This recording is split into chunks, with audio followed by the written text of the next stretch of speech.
여러분, 제가 지난주에 응급실에서 만난 한 분을 잊을 수가 없습니다. 70대 중반 남성 환자분이셨는데요. 아침에 집 계단을 오르시다가 갑자기 오른쪽 다리에 힘이 풀려서 그대로 주저앉으셨대요. 다행히 손으로 난간을 잡고 계셔서 크게 다치진 않으셨지만 그 순간이 얼마나 당황스러우셨겠습니까? 그런데 놀라운 건 이분이 병원에 오시기까지 꼬박 이틀이나 걸렸다는 겁니다. 왜냐하면 10분쯤 지나니까 다리가 다시 멀쩡해지셨거든요. 그래서 그냥 삐끗했나 보다, 나이 들어서 그렇겠지 하고 넘기셨던 거죠. 그런데 이틀 뒤 또다시 같은 증상이 나타났고 그제야 가족분들이 억지로 모시고 응급실에 오셨습니다. 검사 결과는 뇌경색 직전 단계였습니다. 우리가 의학 용어로 일과성 허혈 발작, TIA라고 부르는 상태였죠. 만약 그날 바로 오셨다면, 첫 증상 때 바로 오셨다면 훨씬 더 안전하게 예방할 수 있었을 텐데 말이죠. 혹시 여러분도 이런 경험 있으신가요? 갑자기 다리에 힘이 풀리거나 한쪽 다리가 저리거나 자꾸 걸려 넘어지거나 술 취한 것처럼 비틀거리는 경험 말입니다. 그리고 잠깐 지나면 괜찮아져서 그냥 피곤해서 그런가 보다 하고 넘기신 적 있으시죠? 지금부터 제가 드리는 말씀 정말 귀담아 들으셔야 합니다. 이런 다리 증상들이 사실은 여러분의 뇌가 보내는 아주 심각한 경고 신호일 수 있기 때문입니다. 뇌경색 말입니다. 뇌경색은 우리나라 사망 원인 4번째에 해당하는 무서운 질환이고 한 번 발생하면 골든타임이 단 4시간 30분밖에 안 됩니다. 그 시간 안에 병원에 가지 못하면 뇌세포는 돌이킬 수 없는 손상을 입게 되죠. 하지만 반대로 생각하면 고혈압 관리하고 혈당 조절하고 담배 끊는 것만으로도 뇌경색의 80%에서 90%까지 예방할 수 있다는 게 전 세계 의학계의 결론입니다. 그런데 왜 하필 다리일까요? 많은 분들이 이렇게 생각하십니다. 다리는 심장에서 멀리 떨어져 있으니까 피가 잘 안 통해서 그런 거 아니냐고 말이죠. 아닙니다. 전혀 그렇지 않습니다. 다리 증상은 다리 자체의 문제가 아니라 여러분의 뇌에서 일어나고 있는 위험 신호입니다. 오늘 제가 여러분께 정확히 알려드리고 싶은 게 3가지입니다. 첫째, 어떤 다리 증상이 뇌경색의 경고 신호인지. 둘째, 왜 다리에 문제가 생기는 게 뇌 때문인지. 셋째, 지금 당장 무엇을 해야 하는지입니다. 이 3가지만 제대로 아시면 여러분과 여러분 가족의 뇌를 지킬 수 있습니다. 특히 오늘 말씀드릴 7가지 신호 중에 하나라도 경험하신 분이 계시다면 이건 단순한 노화 현상이 아닙니다. 절대로 그냥 넘기시면 안 되는 뇌의 마지막 경고입니다. 자, 그럼 지금부터 하나씩 차근차근 살펴보겠습니다. 자, 이제부터가 정말 중요합니다. 제가 응급실에서 20년 넘게 환자분들을 보면서 가장 안타까웠던 순간이 언제인 줄 아십니까? 바로 환자분이 이렇게 말씀하실 때입니다. 선생님, 사실 일주일 전부터 이상한 증상이 있긴 했는데 금방 괜찮아져서 그냥 넘겼어요. 여러분, 뇌경색 직전에 나타나는 일과성 허혈 발작, 그러니까 TIA를 겪은 환자 100명 중에 10명에서 20명이 90일 안에 진짜 뇌경색으로 쓰러집니다. 더 무서운 건 이 위험의 절반 정도가 단 48시간 안에 몰려있다는 겁니다. 이틀입니다. 이틀 안에 뇌경색이 올 수 있다는 얘기죠. 그런데 문제는 대부분의 환자분들이 이 마지막 경고를 그냥 넘긴다는 겁니다. 왜냐하면 증상이 금방 사라지니까요. 잠깐 이상했다가 다시 정상으로 돌아오니까 별거 아닌 것처럼 느껴지는 거죠. 하지만 이건 별거 아닌 게 절대 아닙니다. 이건 여러분의 뇌가 비명을 지르고 있는 겁니다. 지금부터 제가 말씀드리는 7가지 신호 중에 단 하나라도 경험하셨다면 반드시 병원에 가셔야 합니다. 농담이 아니라 정말로 여러분의 생명이 걸린 문제입니다. 첫 번째, 한쪽 다리에 갑자기 힘이 풀립니다. 제가 만난 한 환자분은 아파트 계단을 오르시다가 오른쪽 다리에 갑자기 힘이 쭉 빠지면서 그대로 주저앉으셨대요. 마치 다리의 전원이 꺼진 것처럼요. 또 다른 분은 의자에서 일어나려는데 왼쪽 다리만 말을 안 듣더래요. 이게 중요한 게 양쪽 다리가 다 아픈 게 아니라 딱 한쪽만 문제가 생긴다는 겁니다. 두 번째, 다리가 저리고 감각이 이상해집니다. 환자분들이 이걸 표현하실 때 이렇게 말씀하세요. 두꺼운 양말을 신은 것 같다. 소미불 위를 걷는 것 같다. 발바닥에 뭔가 붙어 있는 것 같다고요. 그런데 이 저림이 일반적인 저림과 다른 게 뭐냐면 자세를 바꿔도 안 없어진다는 겁니다. 보통 다리 저리면 주무르거나 움직이면 나아지잖아요. 그런데 이건 아무리 주물러도 그대로예요. 왜냐하면 다리 자체의 문제가 아니니까요. 세 번째는 의학 용어로 조카수라고 부르는 증상입니다. 발목을 위로 들어 올리는 힘이 약해지면서 걸을 때 발끝이 바닥에 끌리는 거죠. 제가 진료실에서 이런 환자분 보면 신발을 먼저 확인합니다. 한쪽 신발 앞굽만 유난히 많이 달아 있거든요.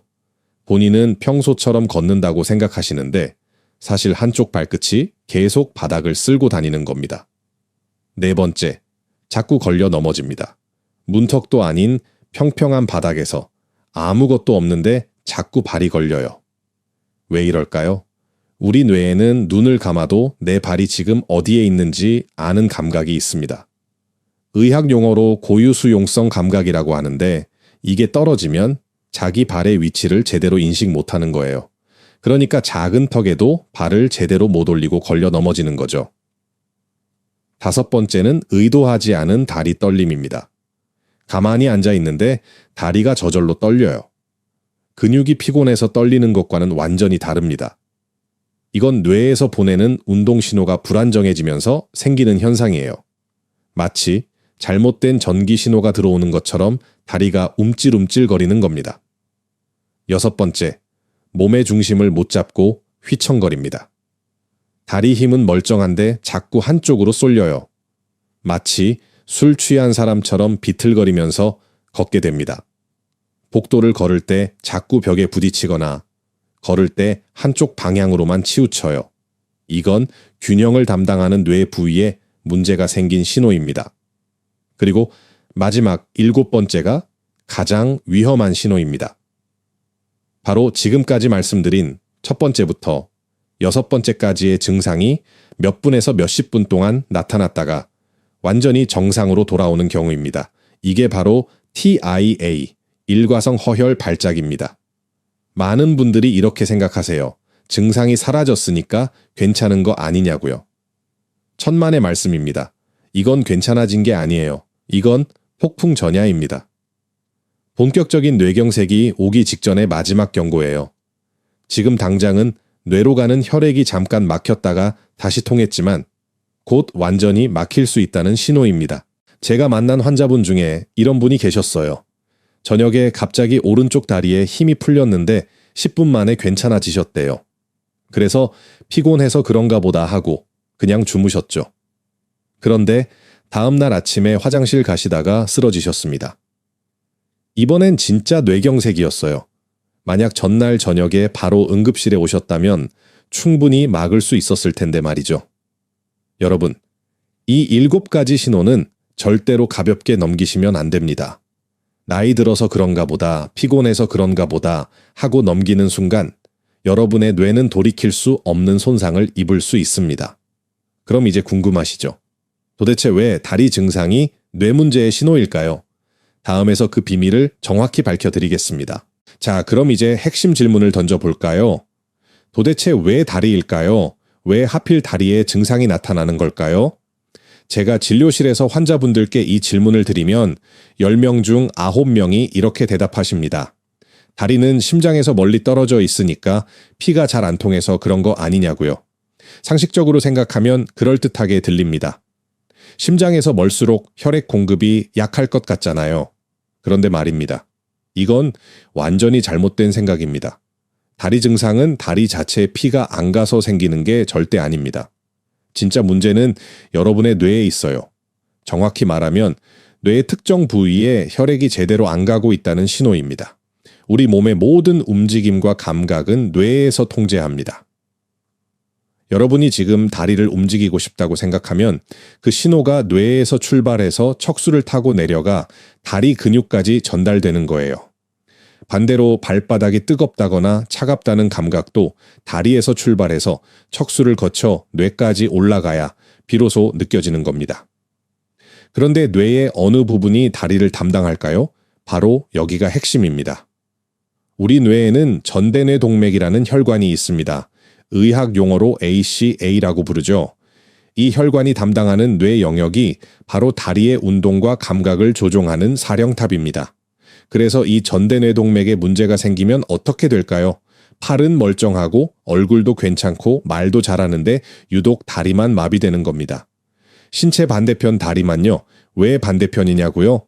우리 뇌는 교차로 연결되어 있거든요. 오른쪽 뇌가 왼쪽 몸을 담당하고 왼쪽 뇌가 오른쪽 몸을 담당합니다. 그래서 왼쪽 전대뇌동맥이 막히면 오른쪽 다리에 증상이 나타나는 거죠.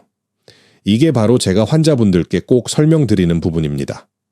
다리 힘이 빠진 건 다리가 약해진 게 아니에요. 다리 근육은 멀쩡합니다. 문제는 뇌에서 다리로 가는 명령 신호가 끊긴 겁니다. 마치 리모컨 배터리가 나간 것처럼 뇌라는 본체는 신호를 보내려고 하는데 그 신호가 다리까지 안 가는 거예요. 그럼 휘청거리고 중심을 못 잡는 증상은 어떻게 설명할까요? 이건 또 다른 부위 문제입니다. 바로 소뇌예요. 소뇌는 우리 뇌의 뒤쪽 아래에 위치한 부분인데 균형과 협응 운동을 담당합니다. 자전거 타기, 걷기, 물건 짚기 같은 복잡한 동작을 부드럽게 만드는 게 소뇌의 역할이죠. 이 소뇌로 가는 혈관이 막히면 어떻게 될까요? 다리 근육 자체는 힘이 있어요. 움직이라는 뇌 신호도 제대로 갑니다. 그런데 몸의 균형을 못 잡는 겁니다. 마치 술 취한 사람처럼 비틀거리는 거죠. 의학적으로 이걸 보행실조라고 부릅니다. 그런데 여러분, 여기서 한 가지 더 중요한 사실을 알려드려야겠습니다. 뇌혈관이 서서히 좁아져서 막히는 경우만 있는 게 아닙니다. 갑자기 큰 핏덩어리가 날아와서 뇌혈관을 막는 경우도 아주 흔합니다. 이게 바로 시민성 뇌경색입니다. 심장에 심방세동이라는 부정맥이 있으면 심장이 규칙적으로 뛰지 못하고 불규칙하게 떨립니다. 그러면 심장 안에서 피가 제대로 순환하지 못하고 한쪽 구석에 고여 있게 돼요. 고인 피는 어떻게 될까요? 굳어서 핏덩어리, 즉 혈전이 됩니다. 이 혈전이 어느 날 갑자기 심장에서 떨어져 나와 혈류를 타고 올라가면 어디로 갈까요? 바로 뇌입니다.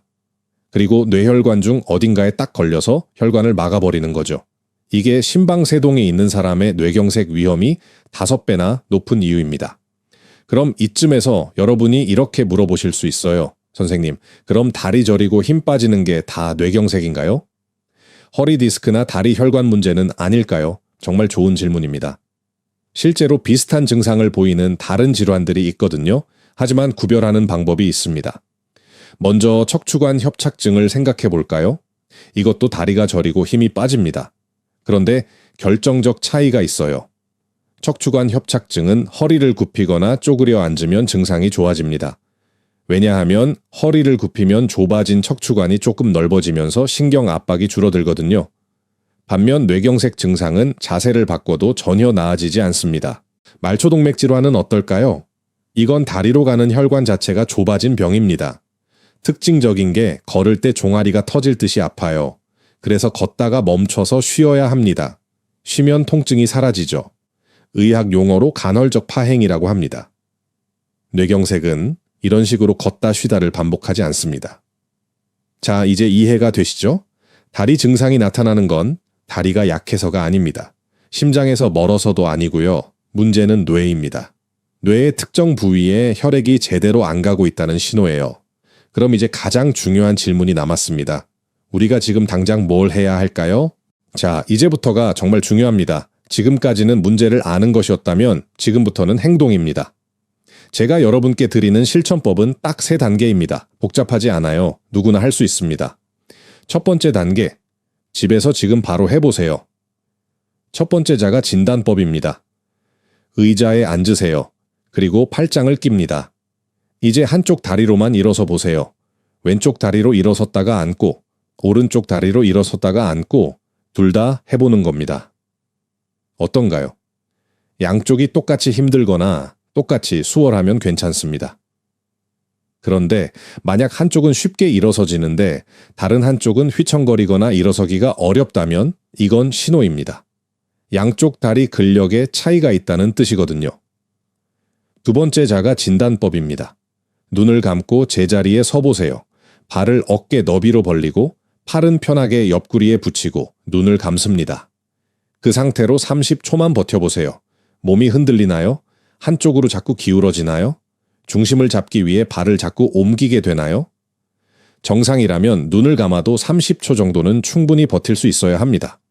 만약 10초도 안 돼서 흔들리거나 눈을 뜨게 된다면 균형 감각에 문제가 있다는 신호예요. 세 번째 자가 진단법입니다. 바닥에 일직선을 하나 그어보세요. 테이프를 붙여도 되고 마루바닥 선을 이용해도 됩니다. 그 선을 따라 걸어보는 겁니다. 마치 외줄 타는 것처럼 한 발 한 발 선 위에 올려놓으면서 앞으로 걸어가세요. 어떤가요? 중간에 선을 벗어나지 않고 끝까지 갈 수 있나요? 아니면 자꾸 한쪽으로 벗어나나요? 이 테스트는 손의 기능을 평가하는 아주 간단하지만 정확한 방법입니다. 선을 따라 걷지 못한다면 병원에 가보셔야 합니다. 이 세 가지 테스트 중 하나라도 이상이 있다면 지금 바로 두 번째 단계로 넘어가야 합니다. 두 번째 단계, 병원에서 정확한 검사를 받으세요. 가장 먼저 받아야 할 검사가 경동맥 초음파입니다. 경동맥이 뭐냐고요? 여러분 목을 만져보세요. 목 양쪽에서 맥박이 뛰는 게 느껴지죠? 그게 바로 경동맥입니다. 이 혈관은 우리 뇌로 가는 혈액의 80%를 공급하는 생명선입니다. 경동맥 초음파는 전혀 아프지 않습니다. 그냥 목에 젤리를 바르고 초음파 기계를 대는 것뿐이에요. 5분에서 10분이면 끝납니다. 이 검사로 뭘 알 수 있냐고요? 혈관 벽이 얼마나 두꺼워졌는지, 혈관이 얼마나 좁아졌는지, 그리고 가장 중요한 건 혈전. 그러니까 핏덩어리가 혈관 벽에 붙어 있는지 확인할 수 있습니다. 제가 본 환자분 중에 이런 경우가 있었어요. 아무 증상이 없었는데 건강검진 차원에서 경동맥 초음파를 했더니 한쪽 경동맥이 70%나 막혀 있었습니다. 이 정도면 언제 뇌경색이 와도 이상하지 않은 상태예요. 그 자리에서 바로 약물 치료를 시작했고 필요한 경우 시술까지 고려하게 됐죠. 만약 그 검사를 안 했다면 어땠을까요? 생각만 해도 아찔합니다. 그리고 심전도 검사도 꼭 받으셔야 합니다. 왜냐고요? 심방세동을 찾아내기 위해서입니다. 심방세동은 증상이 없는 경우가 많아요. 본인은 전혀 모르는데 검사하면 나오는 경우가 흔합니다. 심방세동이 있으면 한근고제라는 약을 먹어야 하거든요. 이 약이 혈전이 생기는 걸 막아줍니다. 세 번째 단계, 생활습관을 바꾸세요. 검사받고 치료받는 것만으로는 부족합니다. 근본적으로 생활습관을 바꿔야 합니다.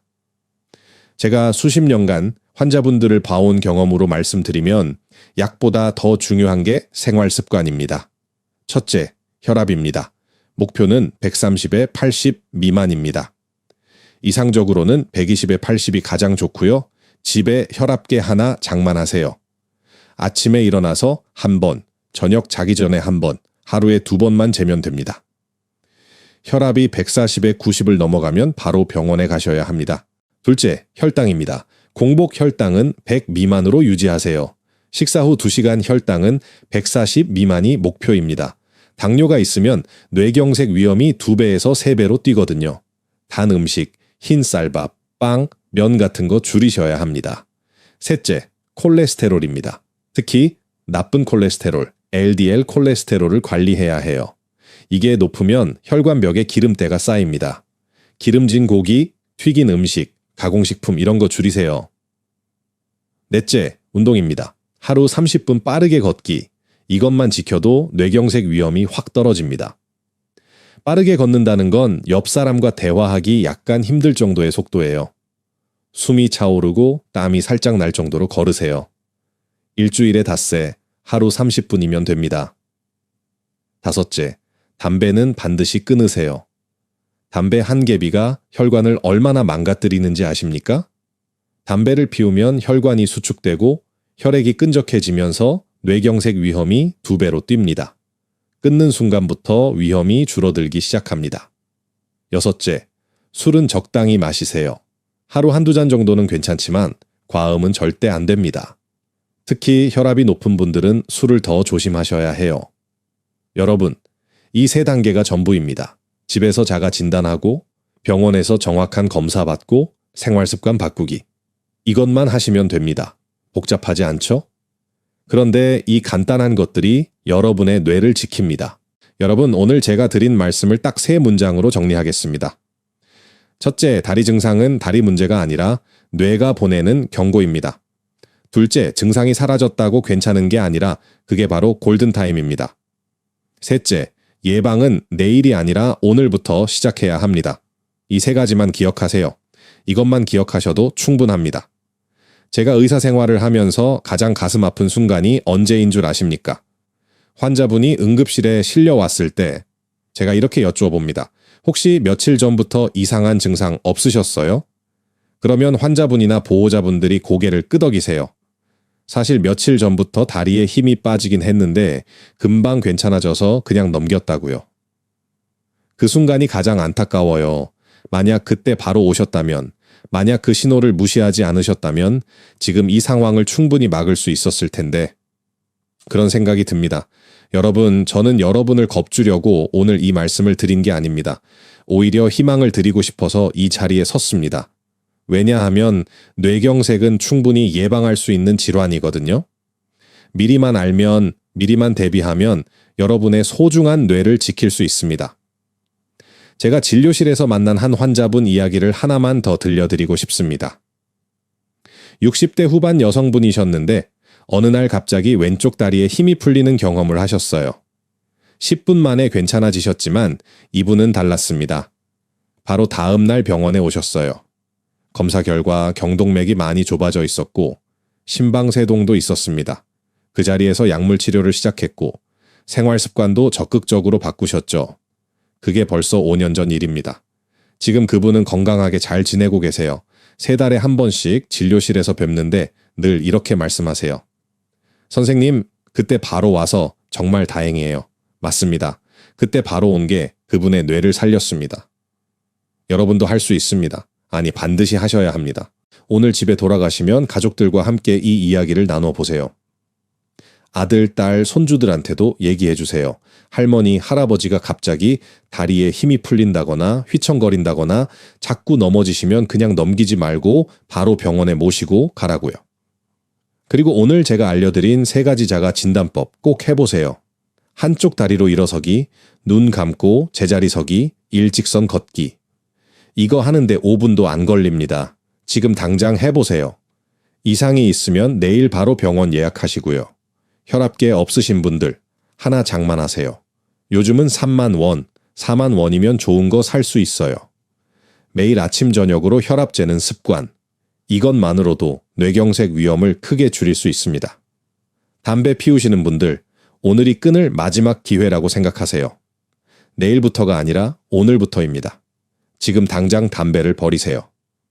여러분의 뇌가, 여러분의 가족이 기다리고 있습니다. 운동 안 하시는 분들, 내일부터 30분씩 걸으세요. 아파트 단지 한 바퀴, 동네 공원 한 바퀴, 뭐든 좋습니다. 숨이 살짝 찰 정도로, 땀이 조금 날 정도로 걸으세요. 그게 여러분의 뇌혈관을 살립니다. 여러분, 제가 20년 넘게 환자분들을 보면서 깨달은 게 하나 있습니다. 건강은 거창한 데 있지 않더라고요. 작은 신호를 놓치지 않는 것, 작은 습관을 꾸준히 지키는 것, 그게 전부였습니다. 오늘 여러분께 부탁드립니다. 여러분의 몸이 보내는 신호에 귀 기울이세요. 다리가 이상하다 싶으면 참지 마시고 바로 병원에 가세요. 증상이 사라졌다고 안심하지 마세요. 그게 바로 마지막 기회입니다. 여러분의 뇌는 여러분의 전부입니다. 생각하고, 기억하고, 사랑하고, 웃는 것 모두 뇌가 하는 일이에요. 그 소중한 뇌를 지키는 건 바로 여러분 자신입니다. 오늘 제 이야기가 여러분과 여러분 가족의 건강을 지키는데 작은 도움이라도 되기를 진심으로 바랍니다. 부디 건강하시고 오래오래 행복하세요. 감사합니다.